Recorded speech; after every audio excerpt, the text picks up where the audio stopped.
Respectant scrupuleusement la règle du silence toute sa vie durant, une Française, nommée Madeleine Richoux, a confié ses souvenirs au coffre le plus sûr, l'épaisse muraille du fort de Vincennes, où se trouve le service historique de la Défense.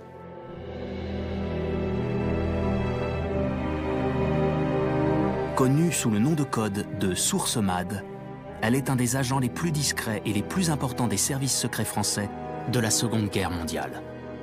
Avec Erwin von Lausen-Vivremont, un officier autrichien qui a porté l'uniforme allemand, un des grands témoins à charge au procès de Nuremberg, elle a formé un couple particulièrement insolite et efficace face au régime nazi. MAD a permis au service de renseignement militaire français de dévoiler des informations capitales sur les principaux plans d'Hitler. Selon sa volonté, ces mémoires sont devenues consultables 60 ans après les événements qui vont suivre. C'est ainsi que sa voix nous parvient aujourd'hui.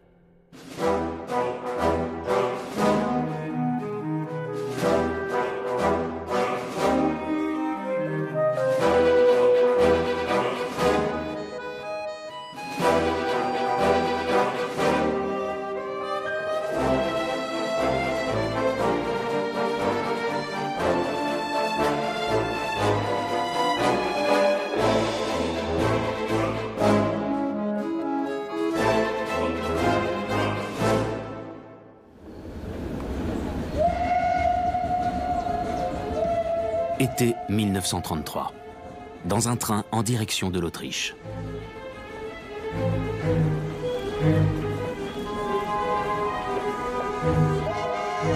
À 32 ans, Madeleine Richoux fait son premier voyage à l'étranger. Elle est venue vivre à Vienne afin de se remettre de dures épreuves, dont un divorce. Situation difficilement acceptée par la société bourgeoise de l'époque. Son petit garçon est resté pour les vacances sous la garde de ses grands-parents. J'étais venue seule ici, chercher l'oubli. Et j'espérais, en quittant Paris, que la découverte d'un univers nouveau m'apporterait le calme et l'apaisement.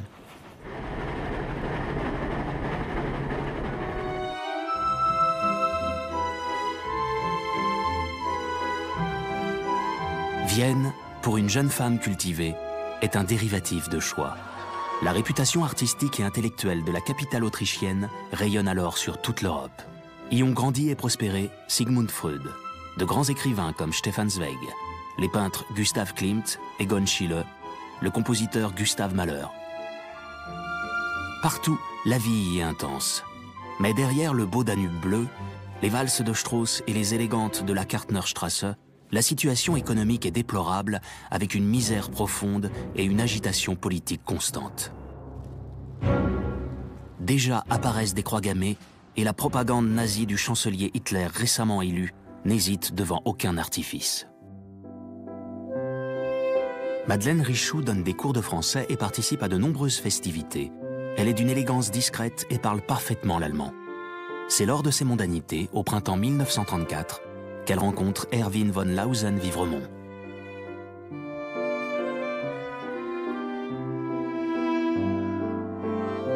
Malgré une certaine timidité, ses yeux bleus avaient un regard droit et franc qui inspirait confiance et le rendait sympathique. J'ignorais alors quelles étaient ses fonctions et ne me doutais pas le moins du monde que le hasard de cette rencontre aurait une telle influence sur le cours de mon existence. Lausen vient d'une famille aristocratique autrichienne et tient le nom de Vivremont d'aïeux d'origine française. Il est marié à Marga von Limanova-Lapanov, une aristocrate autrichienne. Il parle 5 langues et garde les valeurs de la prestigieuse académie militaire qu'il a formée, ainsi que la nostalgie de l'Empire austro-hongrois. Sa qualité d'officier de renseignement autrichien l'amène à des relations étroites avec les services secrets français, le fameux deuxième bureau.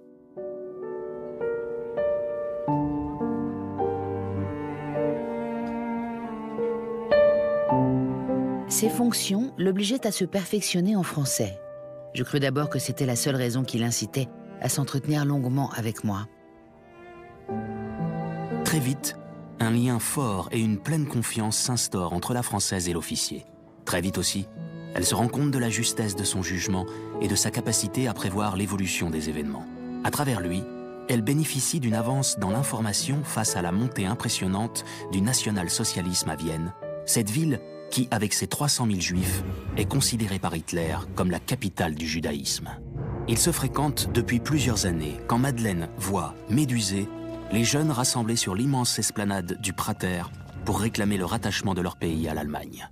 Je me mêlais avec Lausen à cette foule et je pus lire sur son visage la consternation. Des österreichischen Volkes und die unabänderliche Überzeugung seiner verantwortlichen Führung, dass unser Österreich, Österreich bleiben muss. Si certains, comme le chancelier autrichien von Schuschnigg, tentent de préserver l'indépendance de l'Autriche, le 12 mars 1938, c'est l'Anschluss. L'armée allemande annexe l'Autriche.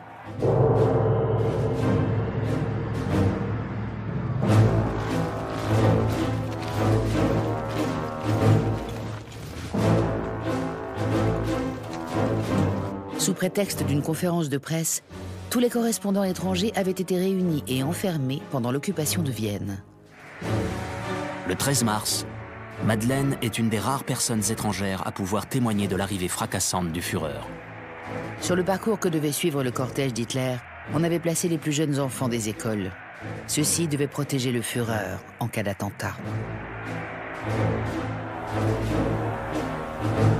Effondré devant cette situation, Lausen presse Madeleine de rentrer en France pour échapper au danger. Mais avant, il lui demande d'aller à l'ambassade de France trouver l'attaché militaire français, le colonel Salan, pour lui dire de sa part ses regrets qu'il n'ait pu obtenir l'aide de la France pour son pays. L'attaché militaire, agent du service de renseignement français, reproche immédiatement à Madeleine de n'être pas venue le trouver plus tôt, alors qu'elle est si proche d'une source de renseignement comme le Major. C'est dommage, vous auriez pu me rendre d'immenses services. Si proche, la relation avec Lausen n'est jamais explicitement qualifiée d'amour dans les mémoires de Madeleine. Il paraît difficile pourtant d'envisager qu'il en fût autrement. J'éprouvais pour ce grand soldat une sympathie singulière, inexplicable. Je sentais qu'il souffrait au fond de lui-même, pressentant la menace qui pesait sur son pays, et déjà une sorte d'intérêt mêlé de pitié s'éveillait en moi.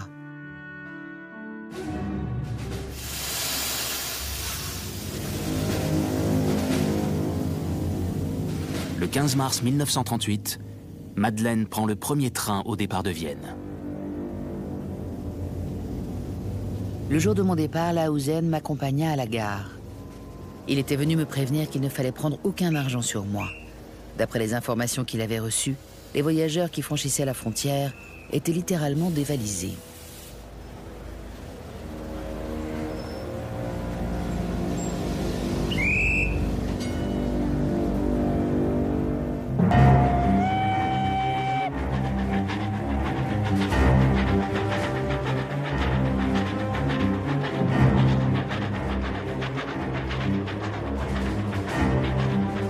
À mesure que nous approchions de la frontière, l'inquiétude croissait.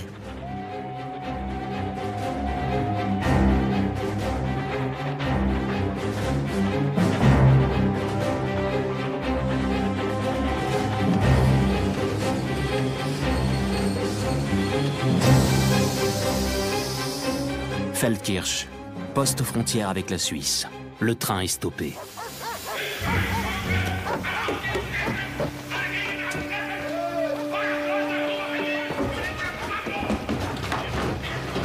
On force les passagers à descendre avec leurs bagages. Les passeports sont examinés, les valises vidées, le courrier vérifié. Devant moi, des femmes furent dépouillées de leurs manteaux de fourrure et bijoux.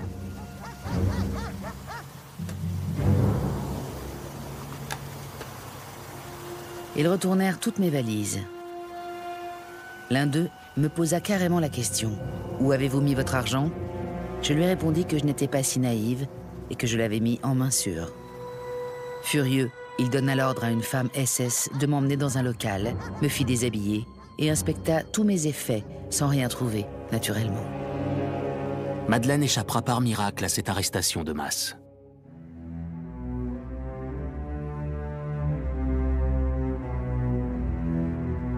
À Vienne, Lausen est resté dans la tourmente. En tant qu'officier de l'armée autrichienne, il a été intégré dans l'armée allemande. Le service de renseignement allemand, l'Abwehr, ayant repéré les capacités de l'Autrichien, son chef, l'amiral Canaris, demande à le rencontrer. Canaris est un homme hors norme, dont la réputation d'intelligence et de savoir-faire est telle que Lausen accepte de faire partie de son service, après avoir compris qu'il a la chance de tomber là dans un cercle anti-nazi. Les deux hommes s'accordent d'autant plus facilement qu'ils partagent une culture et un sens moral commun, si bien même que Lausen va devenir le chef d'une des 3 grandes divisions de l'Abwehr, la section 2, sabotage. Ce poste stratégique va le mettre à l'avant-garde de l'information, puisqu'il assistera aux prises de décision les plus importantes, entendues parfois de la bouche même du Führer.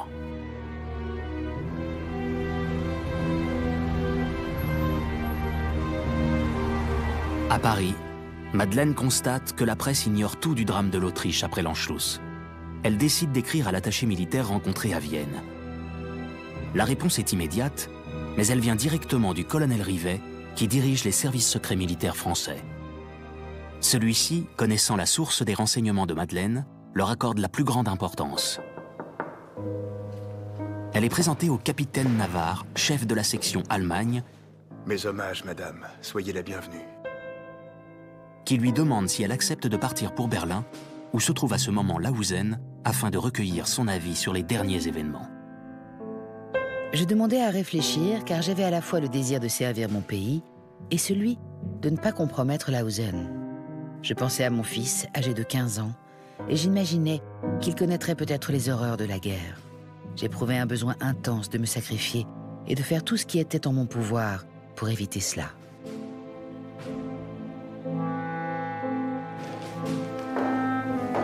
Bien consciente des dangers qu'elle va courir désormais, elle accepte pourtant ce rôle. C'est ainsi qu'en septembre 1938, Madeleine Richoux, professeure de français, devient agent de renseignement. Elle sera désormais connue des services spéciaux français sous le pseudonyme de Mad.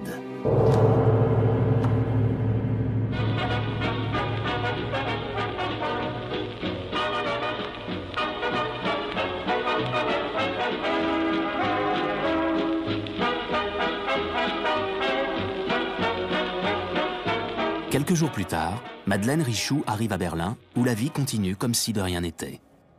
Elle y retrouve Erwin Lausen, à qui elle ne dit rien de son engagement. Là commence vraiment l'action de ce couple hors du commun. Il ne savait rien de la mission qui m'avait été confiée. Je jurais préférable de ne rien lui dire, pour ne pas troubler sa conscience. Nous nous comprenions, sans qu'il fût nécessaire de prononcer certaines paroles. Lui, de son côté, laisse filtrer des informations capitales pour répondre à l'esprit qui l'anime comme les autres opposants au régime nazi. Sauver l'Allemagne de la catastrophe que laisse prévoir l'expansionnisme pathologique du Führer.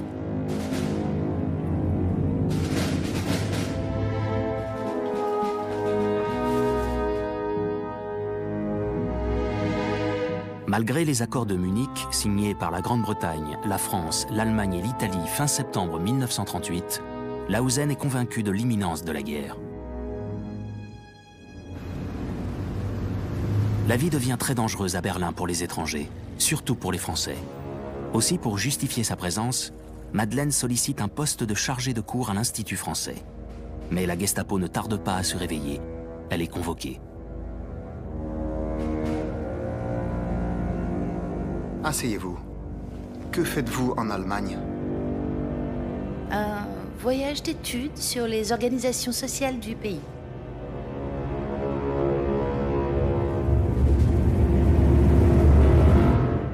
On la flanque aussitôt d'un ange gardien, une femme qui, sous prétexte de la guider dans ses recherches, ne la quittera pas d'une semelle, choisissant pour elle les lieux à visiter, tout en tentant de l'endoctriner.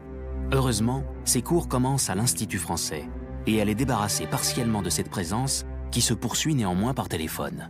Dans ces conditions, elle use d'un maximum de précautions pour voir Lausen et recueillir ses révélations. Le 9 novembre 1938, il lui annonce « Demain, la ville aura changé d'aspect ».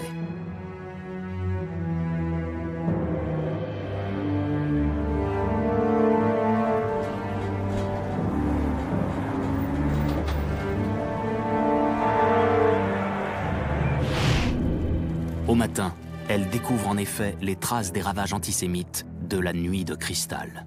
Les rues sont jonchées de vitrines brisées, les locaux éventrés, les juifs apeurés. Des garçons de la jeunesse hitlérienne ramassent ce qui reste à prendre. J'ai vu quelques gamins complètement ivres rire, chanter dans les décombres. Les insignes nazis, dont le port est devenu obligatoire, sont vendus au coin des rues.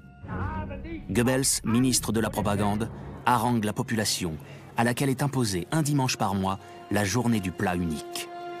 On vend alors dans les rues le Eintopf, une soupe épaisse infecte que la population allemande est obligée de manger dehors pour faire preuve de patriotisme. L'argent collecté est versé au service d'entraide du parti nazi. Pour ne pas se compromettre inutilement, Madeleine est forcée de dormir dans sa chambre meublée sous un portrait du Führer. Envers et contre tout, le couple parvient à parler longuement incognito. Lausen se montre de plus en plus inquiet et ulcéré de la situation. Un jour, il décrit la dernière réunion à laquelle il a assisté, où Hitler a tracé sa stratégie politique et militaire. Pour Madeleine, la condition de Française est de plus en plus inconfortable. J'étais en relation avec l'un des attachés de l'ambassade et les renseignements que je transmettais à Paris partaient par courrier diplomatique ou par télégramme chiffré lorsque c'était très urgent. Mais le capitaine Navarre m'avait recommandé de faire des essais d'encre sympathique. J'éprouvais néanmoins une certaine émotion chaque fois que j'allais glisser furtivement une telle lettre dans une boîte aux lettres. J'avais toujours l'impression d'être suivi et observé.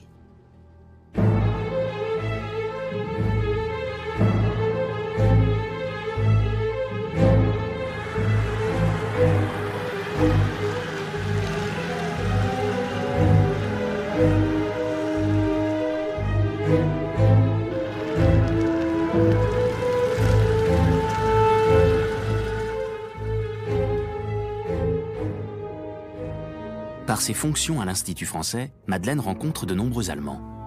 Elle assiste au plus grand nombre possible de manifestations mondaines et culturelles pour y glaner des renseignements, malgré la mise en garde de Lausen, qui sait qu'un organisme culturel français peut être truffé d'espions et d'agents de la Gestapo. Elle va jusqu'à entrer en relation avec le général qui a organisé la défense aérienne allemande, Günther Rudel. Elle est même invitée à déjeuner 2 fois par semaine dans sa famille. Je fus invité par la haute société nazie, l'élite du Troisième Reich.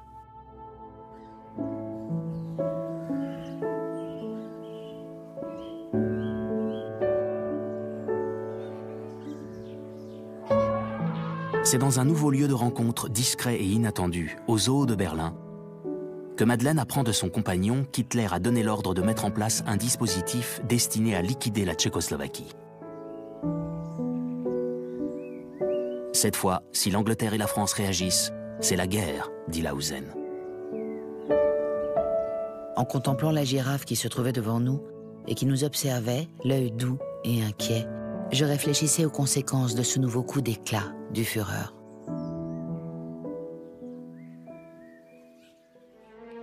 Devant l'importance de la révélation, elle va la communiquer directement à Paris. Aussitôt, la nouvelle est transmise par Rivet aux Affaires étrangères, où on lui laisse entendre que la France et l'Angleterre ne feront rien. Cependant, Rivet demande à Mad de continuer à transmettre le maximum d'informations. Mais à Berlin, fin 1938, l'étau se resserre.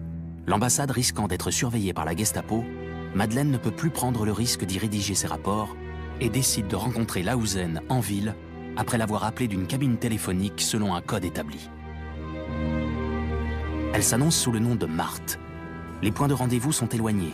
Elle les atteint après plusieurs changements en transport en commun pour s'assurer de n'être pas suivie.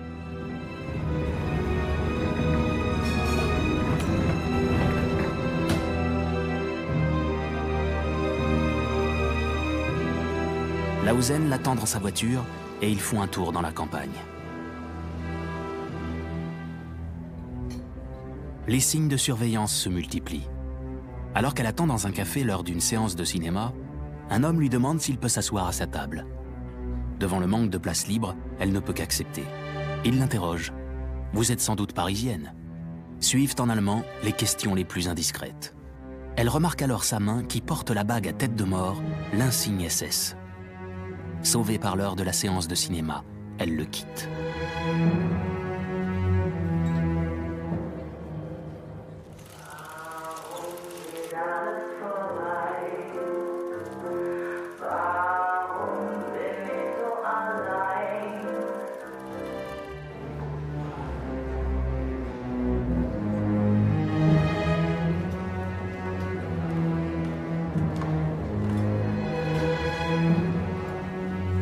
À la sortie, il était là et vint à moi.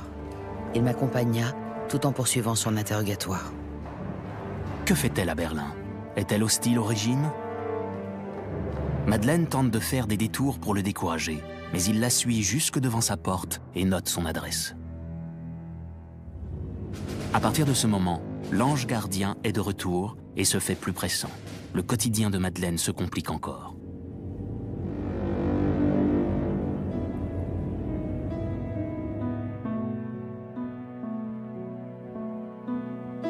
Tentant d'adoucir la vie de Madeleine, Lausen lui apporte un jour un billet de faveur pour un spectacle de la Scala de Milan. Dans la loge voisine, elle aperçoit Canaris, le grand patron de l'Abwehr, les services secrets de l'armée allemande, puis la silhouette de son compagnon. C'est la première fois que je voyais Erwin en uniforme allemand. Je me sentis défaillir en le découvrant sous ce déguisement.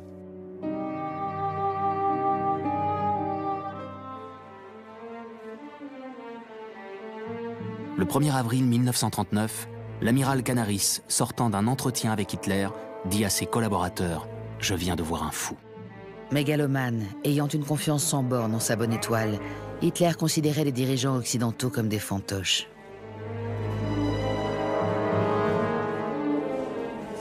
Le 13 mars 1939, Lausen veut voir Madeleine d'urgence. Devant partir pour Prague le lendemain, il affirme qu'un ultimatum est envoyé à l'instant même au gouvernement tchèque et que l'annexion de la Tchécoslovaquie aura lieu dans 48 heures. L'information, aussitôt transmise à Rivet et par ce dernier aux autorités tchèques, permettra aux personnalités exposées de s'enfuir et de sauver les réserves d'or du pays.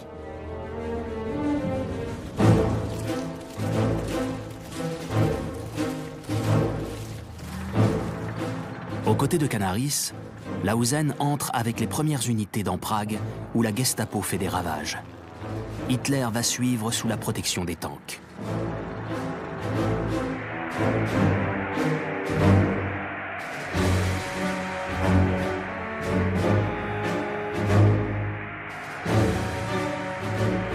Revenu de Prague, Lausen déclare avec effroi « Rien ne pourra plus les arrêter maintenant ».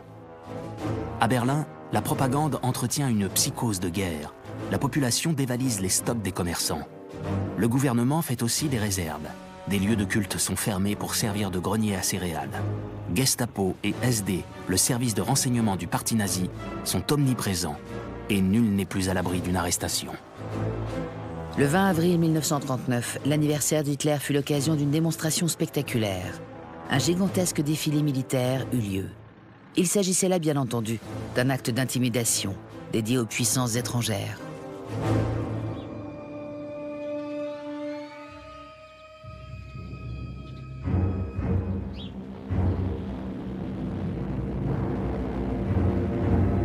Erwin Lausen s'inquiète particulièrement des vols de reconnaissance allemands effectués au-dessus de la Pologne, de l'Angleterre et du sud-est de l'Europe. Lausen constate la présence de troupes allemandes derrière Danzig. Hitler convoite le blé et les minerais d'Ukraine. À la nouvelle transmise par Madeleine d'une attaque de la Pologne prévue pour le mois d'août 1939, Navarre la fait revenir immédiatement à Paris.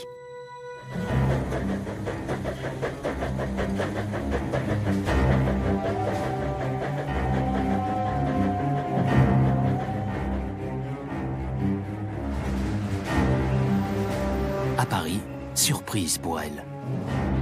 On la fait venir pour lui demander de prendre un peu de repos en prévision des temps à venir.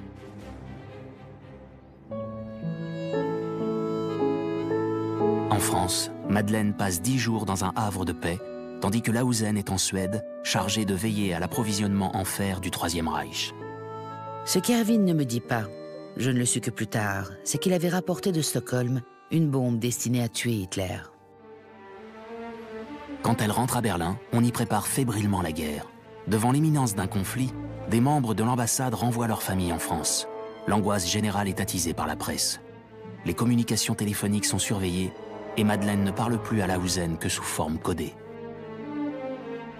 À chaque rencontre, il fixe le lieu et le jour du rendez-vous suivant. Seule l'heure est précisée par téléphone. Sur le trajet, il faut continuellement s'assurer de n'être pas suivi. Dans les cafés, de n'être pas écouté.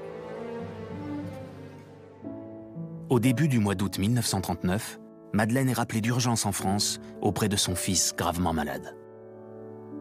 Elle sait, comme Lausen, que la guerre va les séparer et les mettre dans des camps ennemis. Il lui a confié que des officiers autour de lui sont prêts à éliminer Hitler, mais que le temps n'est pas venu, car devant les succès du dictateur, la population en ferait un martyr. En France, Madeleine reçoit des cartes postales de son compagnon. Les cartes sont censées moins attirer la censure que les lettres. L'une annonce l'offensive contre la Pologne pour le 26 août 1939. Avec Navarre, Madeleine voit passer des troupes et du matériel de guerre. La France regroupe ses forces. Devant son émotion, l'officier lui lance « C'est un peu à cause de vous si on mobilise déjà. » Mais Hitler tergiverse, inquiet de l'attitude de la Grande-Bretagne.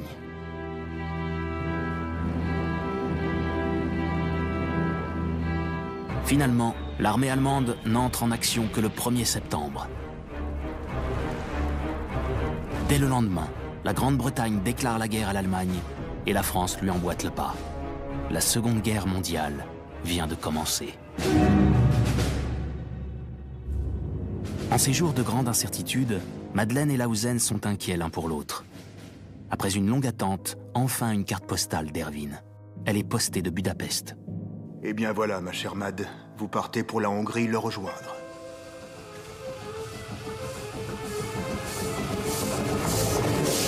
Le chef de poste de la délégation française à Budapest a été averti de l'arrivée d'un oiseau rare. Pour justifier son séjour dans la capitale hongroise, on lui fournit une activité de couverture. Elle va ouvrir un bureau de tourisme français sous l'égide de la SNCF et des Affaires étrangères. Madeleine ne parlant pas le hongrois, elle sera accompagnée d'une secrétaire chargée des formalités. Selon un moyen convenu, une petite annonce codée dans un journal suisse, elle prévient Lausen de son lieu de résidence.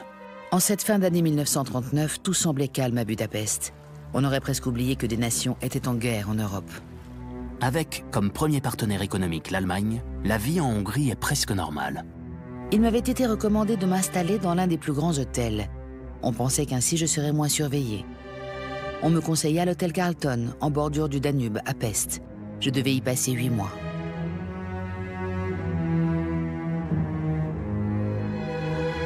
Le bureau de tourisme est sur la place la plus fréquentée de Budapest, Vörösmarty tér, à 2 pas du bureau de propagande nazie. Madeleine ne perd jamais de vue tout ce qui peut intéresser les services français. Tissu social de la ville, clivage politique, état d'esprit de la population, importance de la présence allemande. Elle compte les bateaux sur le Danube qui transportent vers l'Allemagne céréales d'Europe centrale et pétrole roumain. Elle n'hésite pas même à faire de la propagande. Je distribuais en sous-main certains livres d'auteurs hostiles à l'hitlérisme qui n'étaient pas mis en vente en Hongrie. Mais la délégation allemande se réveille et se plaint aux autorités hongroises. La police perquisitionne les lieux. Heureusement, guidée par son instinct, elle les a vidés le matin même de tout objet compromettant. Le temps est long sans nouvelles de Lausen. Madeleine doit faire face à la solitude de l'agent secret. Navarre lui a fixé un rendez-vous à Milan. Dans le train, elle est entreprise par un ancien général de l'armée fasciste. Que fait-elle en Italie? Où habite-t-elle? Bien difficile pour une étrangère de ne pas devenir une cible.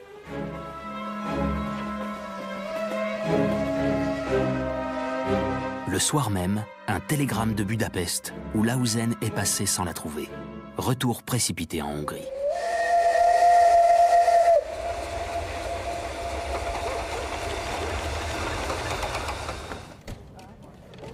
Nous sommes fin février 1940. Madeleine et Erwin se retrouvent enfin. C'était notre première rencontre depuis que j'avais quitté Berlin. Elle fut émouvante, pour l'un comme pour l'autre. Il fait alors d'incroyables révélations. Comment Hitler, pour avoir un prétexte d'envahir la Pologne, a monté une fausse provocation en utilisant des prisonniers de droit commun allemands en uniforme polonais et qui ont été exécutés ensuite comme témoins gênants.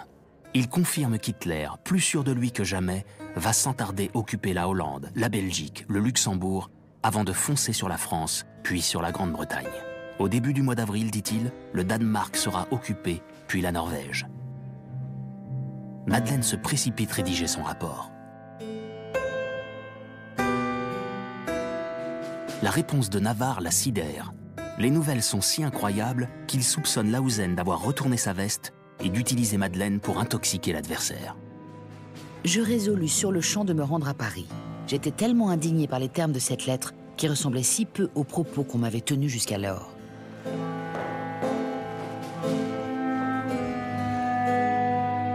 Mais ses chefs restent incrédules. Ils ne pouvaient admettre qu'Hitler soit assez fou pour former un projet aussi extravagant. Je dis alors que dans ces conditions, je ne retournerai pas à Budapest. C'est le colonel Rivet qui la convaincra de repartir. 9 avril 1940, l'armée hitlérienne franchit la frontière du Danemark et envahit la Norvège. À la suite de ces événements, je ne tardais pas à recevoir une lettre du capitaine Navarre, me félicitant et m'encourageant vivement à poursuivre mon action. Ce qui m'intéressait le plus maintenant était de savoir ce qu'allait faire Hitler. Quand et comment attaquerait-il la France? Lahousen indique à Madeleine la date précise de l'invasion de la Hollande, de la Belgique et du Luxembourg, le 10 mai 1940, et lui confirme que l'attaque contre la France se prépare.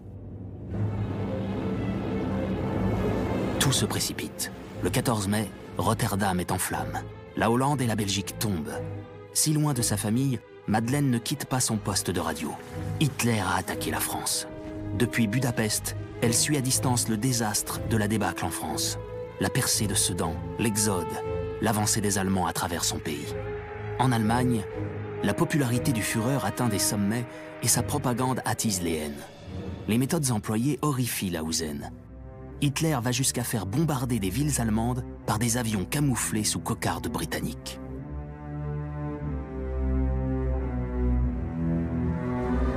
En juin 1940, la correspondance avec la France est interrompue. Les chefs de Madeleine sont entrés dans la clandestinité pour poursuivre la lutte. L'isolement de la jeune femme est total. Le 14 juin 1940, les Allemands sont dans Paris. Une semaine plus tard, l'Abwehr s'installe à l'hôtel Lutetia. Lahousen, déjà chargé par Canaris de préparer la guerre contre l'Angleterre, est à Paris, pendant que Madeleine se trouve à Budapest. Je me trouvais à la légation, écoutant une émission de radio Londres, quand tout à coup j'entendis enfin une voix s'élever. C'était celle du général de Gaulle. Cette guerre est une guerre mondiale. Si les forces de la liberté triomphent finalement de celles de la servitude, quel serait le destin d'une France qui se serait soumise à l'ennemi? L'honneur, le bon sens, l'intérêt supérieur de la patrie commandent à tous les Français libres de continuer le combat là où ils seront et comme ils pourront. Vive la France, libre, dans l'honneur et dans l'indépendance. Cette voix nous disait ce que nous souhaitions au plus profond de nos cœurs. Il n'était plus question de soumission inconditionnelle, d'abandon. Quelqu'un s'opposait aux Allemands, et cette proclamation était un encouragement à la résistance. Dans mon hôtel, la situation devenait intenable. Les Allemands toujours plus arrogants me narguaient. Aussi, Mad juge-t-elle plus prudent de s'installer dans un petit appartement à Buda, et elle obtient un poste à la légation française pour justifier sa présence. Je reçus le titre pompeux de délégué du service commercial des chemins de fer de France. Titre qui ne voulait rien dire, puisqu'il n'y avait à cette époque aucun échange, aucune relation possible entre la France et la Hongrie. Mais à la légation, représentant l'État français, donc Vichy, elle doit échapper au regard des personnes dangereuses acquises à l'Allemagne. Ce qui ne l'empêche pas d'organiser, avec ceux qu'elle sent proches, une filière d'évasion pour les pourchassés qui cherchent refuge à la légation. Dès que le courrier diplomatique est rétabli, bien que très surveillé, elle envoie de nouveau des messages avec prudence. Des microfilms cachés dans une boîte d'allumettes qui se voilent en cas d'ouverture par une personne non avertie. Les troupes allemandes sont en Roumanie. Lahousen a ainsi souvent l'occasion de passer par Budapest. Une fois, il trouve 3 jours de repos auprès de Madeleine. « Si j'étais français, je serais gaulliste », lui dit-il alors. Il ressent un profond dégoût pour les collaborateurs français. Il arrive une fois à l'improviste, L'information est urgente. Le haut commandement a demandé à l'Abwehr d'éliminer le général Weygand, délégué général du gouvernement français en Afrique du Nord. Prévenez les vôtres pour qu'il échappe à la Gestapo, dit Lausen. Le 5 janvier 1941, Lausen révèle que l'attaque de l'URSS est programmée. Hitler se retourne contre son allié. L'information parviendra via la source MAD aux soviétiques qui comptent encore sur l'amitié des nazis. Mars 1941. Le refus de la Yougoslavie de laisser passer les troupes allemandes par son territoire a jeté le Führer dans un état de rage démentiel. Il a donné l'ordre de représailles impitoyables, notamment la destruction de Belgrade. Immédiatement informé, Rivet alerte les services yougoslaves, ce qui n'évitera pas cette tragédie, 17 000 morts, mais permettra de sauver un grand nombre de personnes. Quant à la Hongrie, elle est contrainte par les Allemands de rompre son pacte d'amitié avec les Yougoslaves et de déclarer la guerre à l'URSS.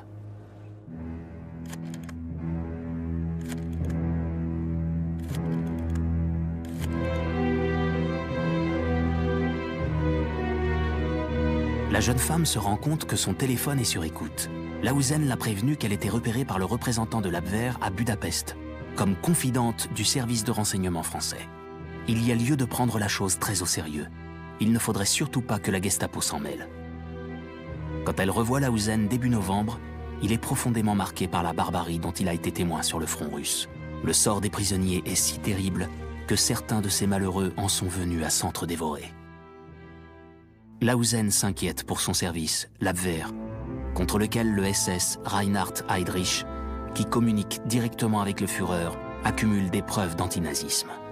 Selon Heydrich, l'Abwehr est un nid d'opposants à Hitler.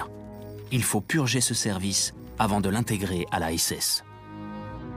Pour Lausen, comme pour Madeleine, la situation n'a jamais été aussi périlleuse. En cette fin d'année 1941, l'Angleterre déclare la guerre à la Hongrie.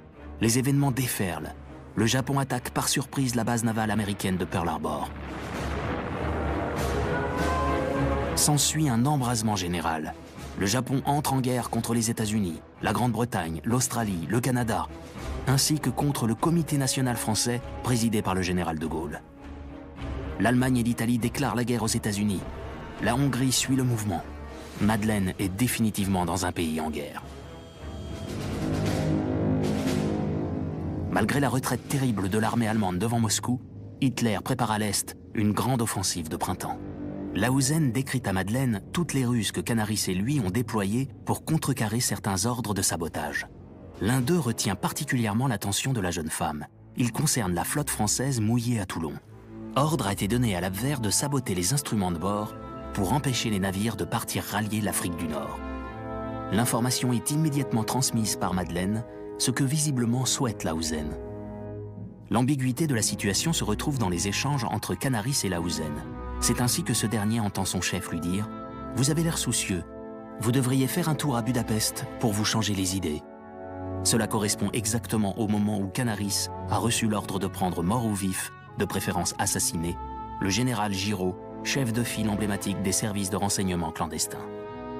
Madeleine transmet. Giraud parvient à gagner l'Afrique du Nord.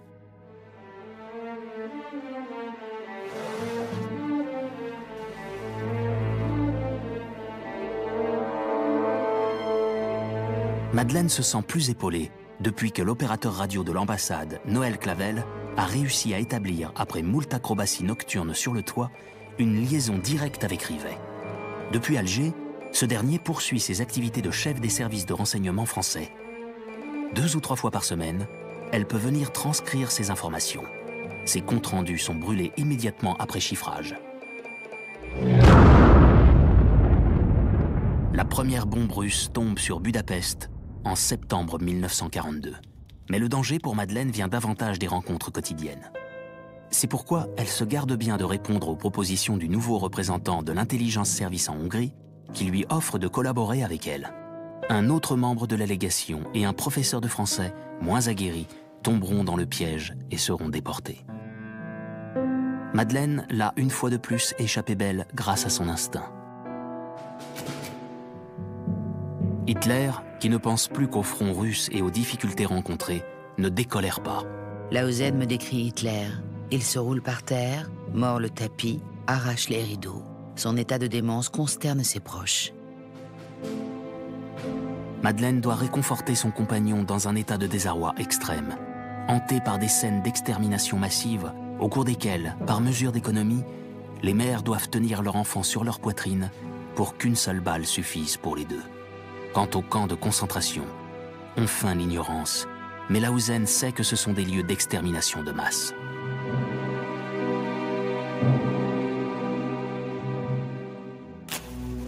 Pour le rassurer davantage, je lui affirmais que s'il se sentait un jour vraiment poursuivi par la Gestapo, il trouverait chez moi, puis, à la légation de France, un refuge discret, et que nous ferions l'impossible pour le mettre à l'abri d'une arrestation.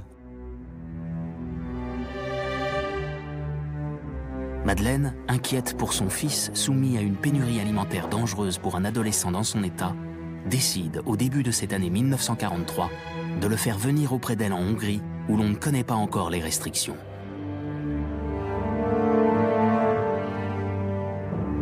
Elle ne tarde pas à apprendre que Lausen va être affecté à un poste de commandement sur le front de l'Est.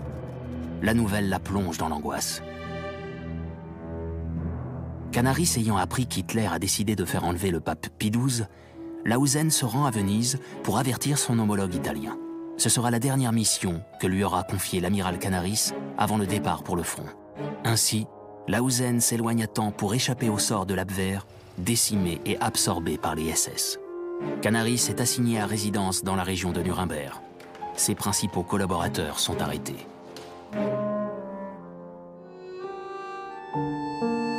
Quand Madeleine et Lausen se séparent à la mi-juillet 1943, ils ne savent pas s'ils se reverront.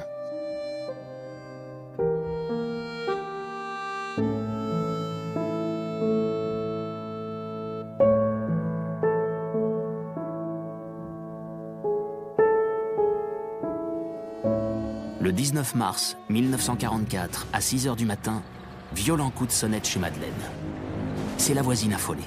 Les Allemands ont franchi la frontière de la Hongrie dans la nuit, ils envahissent le pays. Ce matin-là, de nombreux aristocrates et hommes politiques hongrois sont arrêtés. La police allemande est partout. Les Juifs étaient emmenés hors de Budapest, et comme aucun moyen de transport n'était disponible pour eux, ils partaient à pied en longue colonne, escortés par les SS, qui abattaient froidement ceux qui, épuisés, montraient quelques défaillances. Madeleine ne sait quel sort est réservé aux Français, surtout à ceux connus comme résistants. Le 6 juin 1944, de l'autre côté de l'Europe, en Normandie, les Alliés débarquent. L'émotion submerge Madeleine. Les forces navales alliées, avec le soutien de puissantes formations aériennes. Sur le front de l'Est, l'offensive soviétique a fait 290 000 morts en 2 mois dans les rangs allemands. C'est la plus grande défaite de la Wehrmacht. Lausen, gravement blessé au poumon, a dû être traîné à travers champs jusqu'au premier secours avant d'être évacué vers Vienne. Il est sauvé, mais son état le rend inapte à l'action en première ligne. Cette blessure est un moindre mal, puisqu'elle lui a permis d'échapper à la terrible répression sur les officiers de l'Abwehr. À la suite de l'attentat raté contre Hitler du 20 juillet 1944, le chancelier a fait exécuter les conjurés. Canaris et ses adjoints les plus proches seront pendus au camp de Flossenburg. Budapest est prise en tenaille entre la répression allemande et la peur des Russes qui arrivent à vive allure. La ville est entièrement encerclée par les Soviétiques. Les fragiles boules de Noël encore suspendues, auxquelles les Hongrois n'ont pas renoncé, volent en éclats à la moindre explosion. Un obus tombe sur le balcon voisin. Aussi, Madeleine et son fils rejoignent-ils dans la cave la vingtaine d'habitants de l'immeuble, sans savoir s'ils pourront jamais en sortir. Ils vont y passer 50 jours.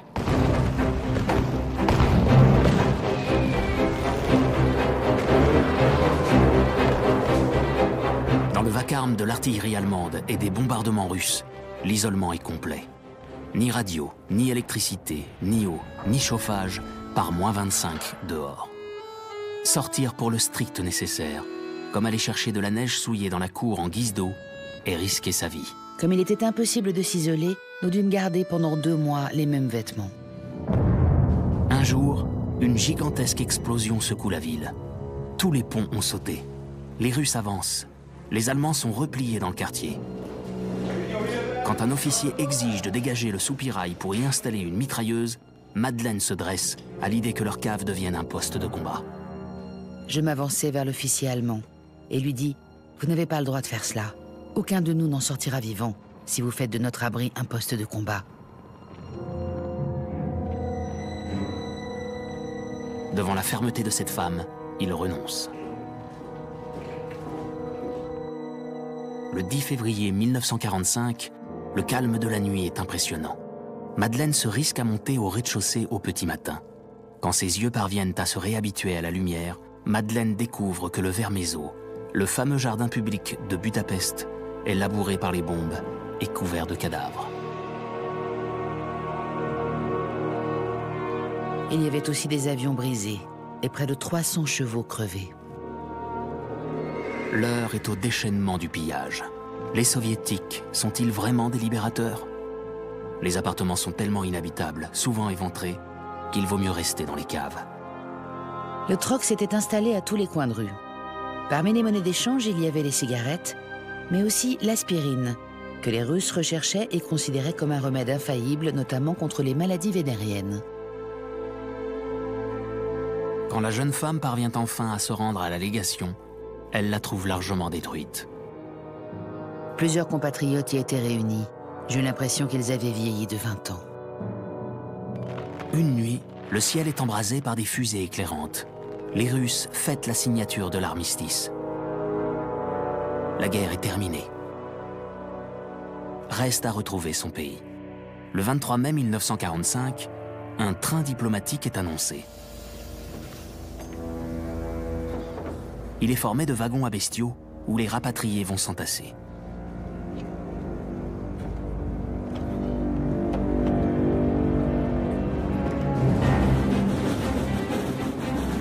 Il faudra 20 jours d'un voyage infernal pour atteindre Paris. Pour s'isoler complètement, il fallut tendre un drap dans un coin du wagon.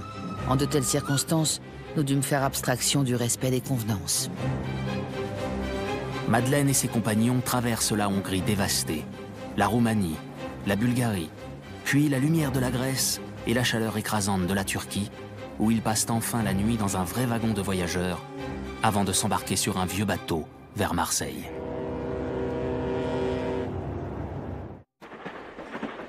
À l'arrivée, aucune nouvelle d'Erwin von Lausen-Vivremont. Pourtant, en novembre 1945, dans un train vers Versailles, un voyageur déplie un journal devant Madeleine, sous un titre annonçant sa déposition au procès de Nuremberg comme témoin à charge contre les criminels nazis. Elle voit la photo de Lausen. Son visage est terriblement marqué. Elle est bouleversée par la souffrance qu'elle lit sur les traits de son compagnon.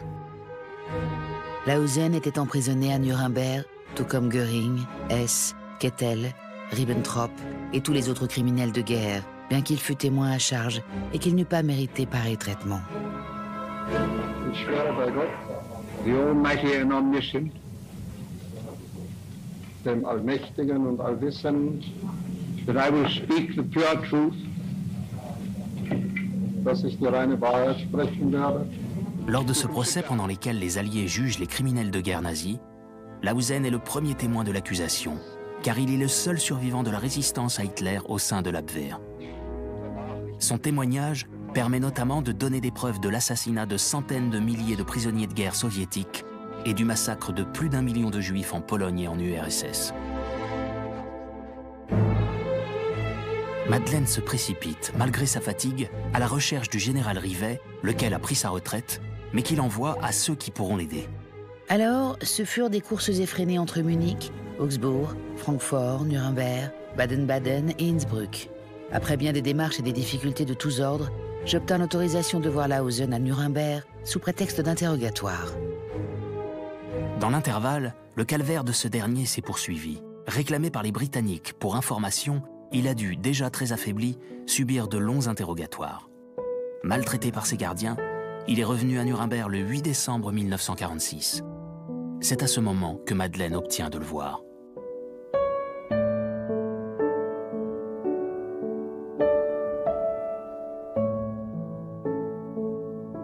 Quelques jours après, elle parvient enfin, grâce à tous les appuis qu'elle a fait jouer, à sortir son compagnon de prison.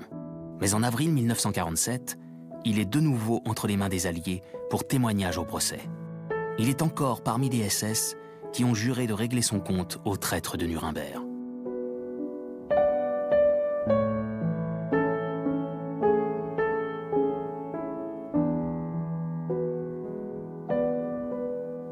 C'est un homme désespéré que Madeleine arrive à faire libérer définitivement à la fin du mois de mai 1947. Ils savent qu'ils se voient sans doute pour la dernière fois.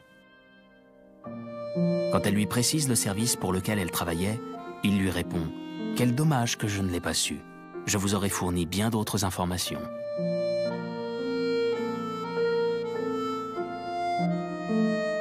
Rentré se soigner auprès de sa famille, dans son Autriche natale, il y mourra 8 ans plus tard.